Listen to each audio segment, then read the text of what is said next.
welcome back to English Classes by Nitya Kapoor.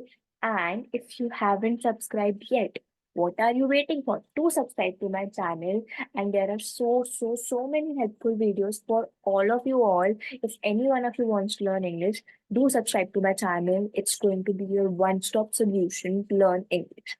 See, now if you are a beginner or you just want to improve your English or you just want to know like how do you converse in English में लेकिन बात कैसे करते हैं और अगर वो English में बात कर रहा है तो फिर उसको रिप्लाई कैसे देते हैं रिस्पॉन्ड कैसे करते हैं तो आप बिल्कुल करेक्ट जगह पर हो। तो हम स्टार्ट करते हैं अपनी आज की video. Let me share my screen and I would like to tell you हमारी जो आज की वीडियो है हम उसमें क्या करने वाले हैं। हम उसमें कुछ ऐसे फ्रेजेस पढ़ने वाले हैं जो हमें और कॉन्फिडेंट बनाएगा कि जब हम ऐसे बात करेंगे जो हम ऐसे वर्ड यूज करेंगे तो ये दिखाएगा कि हमारे अंदर बहुत कॉन्फिडेंस है। तो फ्रेजेस टू साउंड कॉन्फिडेंट। तो जो हमारा फर्स्ट फ्रेज है सबसे पहले हम उस पे चलते हैं। हमारा फर्स्ट फ्रेज है जब भी हम किसी से कॉन्वर्सेशन कर रहे होते हैं, जब भी हम एक ग्रुप में बैठे होते हैं तो we should always involve other people as well. हमें और लोगों को भी बोलना चाहिए कि आप भी बात करें, आप भी बात करें। तो हमें अब ऐसे बोलना है, वी हैव टू से स्पीक अप। तो speak up, please you also speak up, please you also give up your speak up your thoughts. तो इसका इंग्लिश मीनिंग है एक्सप्रेसिंग ओपिनियंस और आइडियाज विद कॉन्फिडेंस।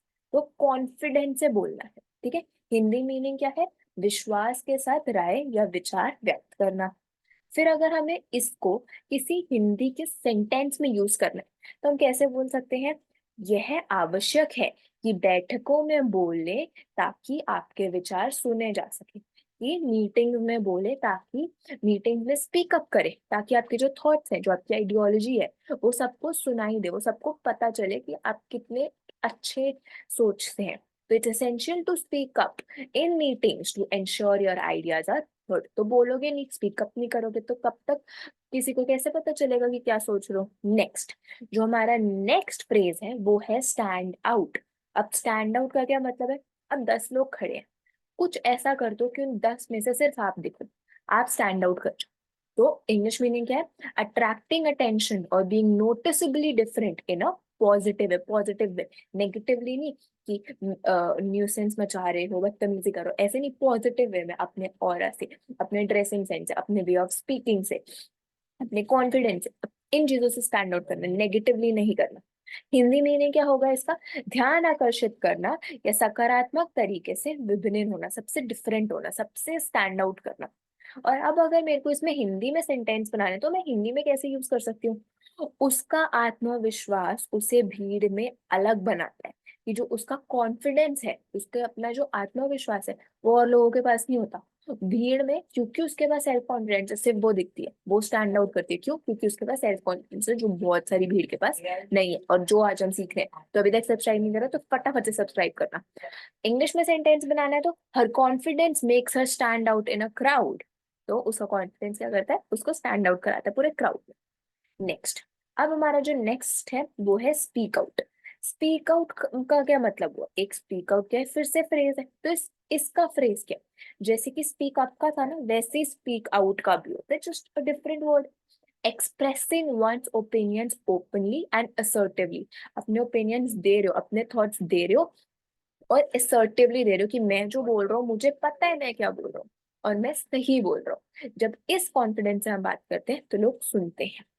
हिंदी में मीनिंग क्या हुआ? खुलकर और सुरक्षित रूप से अपनी राय व्यक्त करो। अब अगर हमें इसको हिंदी में बोलना है तो हम कैसे बोलेंगे? अन्याय के खिलाफ खुलकर बोलने का समय आ गया है। कब तक अनजस्टिस टॉलरेट करोगे? बोलोगे ना तो स्पीक आउट। इंग्लिश में सेंटेंस बनाना है तो it's time to speak out against injustice. Speak out against injustice. अब हमारा जो नेक्स्ट फ्रेजल वर्ब है वो है स्टेप अप। स्टेप अप का क्या मतलब है? कोई भी अपॉर्चुनिटी मिली है, कोई भी ग्रुप है, स्टेप अप करो, take the responsibility, take the charge, take the lead. जहां पर स्टेप अप कर सकते हो वहां स्टेप अप करो, स्टैंड आउट करो सब में। तो इंग्लिश का मीनिंग है taking initiative and increasing one's level of involvement और एफर्ट। स्टेप अप करो और काम करो और दिखो। हिंदी मीनिंग क्या है? पहल करना और अपने संलग्नता या प्रयास का स्तर बढ़ाना। जब भी स्टेप आउट करोगे तभी तो दिखोगे, तभी तो आगे प्रमोट होगे। अब अगर हिंदी में सेंटेंस बनाना है तो उसने फैसला किया है कि वह आगे बढ़े और टीम को सफलता की दिशा में मार्गदर्शन करे, कि वो भी आगे बढ़ेगा और वो अपनी टीम को साथ में भी लेकर चलेगा, कि उसने अपना एक स्टेप अप लिया कि वो अपने पे भी काम करेगा और वो टीम पे भी काम करेगा। अब इसी को अगर मेरे को इंग्लिश में बोलना है तो मैं कैसे बोलूंगी, he decided to step up and lead the team to success, कि उसने अपनी रिस्पॉन्सिबिलिटी ली, अब उसने अपने आप एक इनिशिएटिव लिया, उसने अपने आप करा, उस पर थोपा नहीं गया, उसने वो खुद करा, उसको किसी ने बोला नहीं, उसका काम नहीं था, पर उसने खुद स्टेप अप करा। अब जो हमारा नेक्स्ट फ्रेज है वो है ओन अप। ओन अप का कि जो रिस्पॉन्सिबिलिटी है, ठीक है, अगर ये ओन अप करना रिस्पॉन्सिबिलिटी, कुछ गलती हुई तो ओन अप करो कि हाँ भाई मेरे से गलती हुई है, उसको ओन अप करो, उसकी जिम्मेदारी लो कि हाँ भाई मेरे से गलती हुई है। तो इंग्लिश में मीनिंग क्या हुआ, taking responsibility for one's actions और मिस्टेक्स। हिंदी में मीनिंग क्या हुआ, अपनी कार्रवाई या गलतियों के लिए जिम्मेदार लेना, जो गलती करी है एक्सेप्ट करो, ओन अप करो अपनी गलती पे, तुमसे ही हुई है, गलती तो है। अब अगर हिंदी में इसका सेंटेंस बनाना है तो यह बड़ेपन में है कि आप यह बड़ेपन में है कि आप अपनी गलतियों को स्वीकार करें और उनसे सीखें। अब इसी को अगर मेरे को इंग्लिश में बोलना है, इंग्लिश में सेंटेंस बोलना है यही, तो मैं कैसे बोलूंगी, it's mature to own up to your errors and learn from them. ये एक्सेप्ट करा कि गलती हुई और अब मैं उससे सीखूंगा, अब मैं वो दोबारा गलती नहीं करूंगा, अब मैं बेटर हूंगा। नेक्स्ट जो हमारा फ्रेजल वर्ब है वो है ब्रेक थ्रू। ब्रेक थ्रू करना कि किसी भी ऑब्स्टेकल, कोई भी प्रॉब्लम है ना, उससे बाहर निकलना, उस सॉल्यूशन ढूंढना और बाहर निकलना, उससे ब्रेक थ्रू करना। तो इंग्लिश मीनिंग क्या हुआ, ओवरकमिंग ऑब्स्टेकल्स और मेकिंग अ सिग्निफिकेंट अचीवमेंट, एक बहुत सिग्निफिकेंट अचीवमेंट, बहुत बड़ा अचीवमेंट, या फिर अपनी प्रॉब्लम से बाहर निकलना, ब्रेक थ्रू करना, या फिर एक इतना बड़ा ब्रेक थ्रू आके इतना बड़ा प्रमोशन मिल गया। हिंदी में मीनिंग क्या हुआ, रुकावटों को पार करना या महत्वपूर्ण प्राप्ति हासिल करना। अब अगर मुझे ये हिंदी के सेंटेंस में यूज करना है तो मैं कैसे कर सकती हूँ, संकल्प से उसने चुनौतियों को पार करने और अपने लक्ष्यों को हासिल करने में कामयाबी प्राप्त की, चुनौतियों से लड़ा और ब्रेक थ्रू करके बाहर निकला। With determination, she managed to break through the challenges and achieve her goals. उसने सारे challenges को फेस करा, सारे challenges से वो ऊपर निकली, सारे challenges से उसने ब्रेक थ्रू करा और उसने अपने गोल्स अचीव करे। नेक्स्ट है स्पीक इलोक्वेंटली।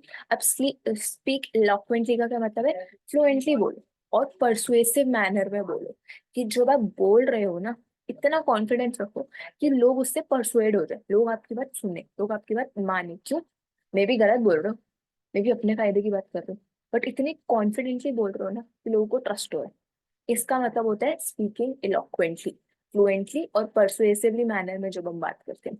तो expressing oneself in a fluent and persuasive manner is known as speak eloquently. अब अगर इसी का हिंदी मीनिंग जानना है तो सुरुचिपूर्ण और प्रेरणादायक ढंग से अपनी भावनाएं व्यक्त करना। अब अगर मेरे को इसको एक हिंदी के सेंटेंस में यूज करना है तो मैं कैसे करूंगी, वह हमेशा प्रस्तुतियों में सुरुचिपूर्ण ढंग से बोलती है, अपने श्रोताओं को मोहित करती है। अब इसी को मेरे को अगर इंग्लिश में बोलना है तो मैं कैसे बोल सकती हूँ, she always speaks eloquently in presentation, captivating her audience. सब लोग उसको सुनते हैं, सब लोग उसको ट्रस्ट करते हैं, क्यों, क्योंकि वह eloquently बोलती है, वो फ्लुएंट है और वो परसुएसिव है। नेक्स्ट नेक्स्ट है हमारा टर्न अराउंड। टर्न अराउंड का क्या मतलब है, कोई भी सिचुएशन थी, कोई भी प्रॉब्लम थी, कुछ भी, आपने एक ऐसा सोल्यूशन ढूंढना कि उस प्रॉब्लम को आपने पूरा घुमा दिया, है ही नहीं प्रॉब्लम, ठीक है, तो turn around, changing a situation और making a situation more positive. ठीक है, सब बोलते हैं ना, दूसरी साइड देखो, दूसरी साइड देखो, दूसरी साइड देखो, कैसे देखोगे, जब टर्न अराउंड करो, पॉजिटिव साइड देखो। अब हिंदी में क्या मीनिंग है, स्थिति को बदलने या स्थिति को सकारात्मक बनाना। अब मेरे को अगर ये हिंदी के सेंटेंस में यूज करना है तो मैं कैसे बोलूंगी, सूचनात्मक योजना के साथ कंपनी ने अपनी आर्थिक कठिनाइयों को पलट दिया। इसी को मेरे को इंग्लिश में बोलना है तो with strategic planning the company was able to turn around its financial difficulties. Next जो हमारा फ्रेजल वर्ब है वो है राइज अबव। राइज अबव का भी सेम मीनिंग है, अपनी प्रॉब्लम से ऊपर उठना, सब कुछ पीछे छोड़ दो और ऊपर उठ जाओ, सॉल्यूशंस ढूंढ लो, एक ही सॉल्यूशन है, सॉल्यूशन ढूंढना। तो इसका इंग्लिश मीनिंग क्या हुआ, ओवरकमिंग चैलेंजेस और maintaining a positive outlook. Hindi meaning क्या है, चुनौतियों को पार करना या सकारात्मक दृष्टिकोण बनाए रखना। इसको मेरे को हिंदी के सेंटेंस में यूज करना है तो मैं कैसे बोल सकती हूँ, हानियों के बावजूद उसे हमेशा मुश्किलों से ऊपर उठने में कामयाबी होती है। इंग्लिश के सेंटेंस में यूज करना है, despite the setbacks he always manages to rise above difficulties. कुछ भी हो जाए, he will rise above the difficulties, he will rise above the difficulties. Next next हमारा क्या है, ब्रेकआउट, और ये हमारा लास्ट फ्रेज है, लास्ट ध्यान से सुनना। लास्ट ब्रेकआउट, ब्रेकआउट का क्या मतलब है, कोई भी रिस्ट्रिक्टिव जगह पे हो, कोई भी कंट्रोल्ड जगह पे हो, कहीं भी दब रहे हो, तो उस सिचुएशन से बाहर निकलने का मतलब है उस सिचुएशन से ब्रेक आउट करना, उस सिचुएशन से ब्रेकआउट करना, उस सिचुएशन से बाहर निकलना। तो इंग्लिश मीनिंग क्या है, escaping from a restrictive situation और starting something new. Hindi meaning क्या है, सीमित स्थिति से बाहर निकलना, ये कुछ नया शुरू करना।